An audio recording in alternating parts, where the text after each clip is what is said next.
उष्णतेची लाट आणि काही दिवसांपूर्वी झालेला अवकाळी पाऊस यामुळे नागपुरातल्या बाजारामध्ये हिरव्या भाज्यांची आवक आता घटली आहे। परिणामी नागपुरात भाज्यांच्या दरामध्ये मोठी वाढ झाली आहे। नागपूरमध्ये फरसबी 200 रुपये प्रति किलो, टोमॅटो 60 रुपये किलो, फुलकोबी 80 रुपये किलो दरामध्ये ग्राहकांना खरेदी करावे लागतात। आढावा घेतलाय तुषार कोहळे यांनी।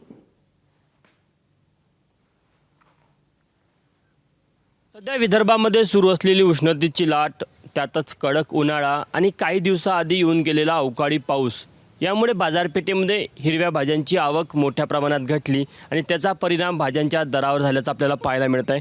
आम्ही सध्या नागपूरच्या गोकुलपेठ मार्केटमध्ये आहे आणि नागपूरच्या या मार्केट व्यतिरिक्त इतरही मार्केटची स्थिती बघितली तर इथे भाज्यांचे दर आहे ते गगनाला भिडलेले आहे। नागपूरमध्ये मेथीचे जे दर आहे ते 160 रुपये प्रति किलो पाहायला मिळतात। बीन्सच्या शेंगा आहे ते देखील 160 रुपये प्रति किलो आहे।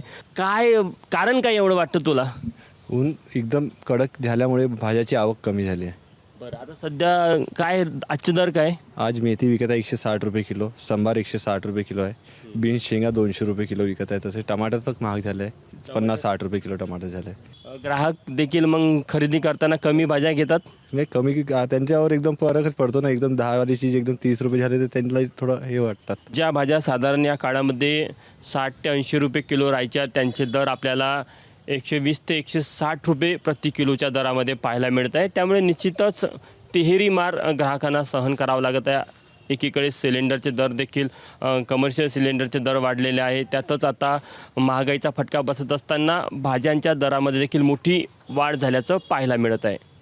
कॅमेरामॅन मिथुन आदमनेसह तुषार कोहळे, एबीपी माझा, नागपूर। एबीपी माझा, उघडा डोळे बघा नीट।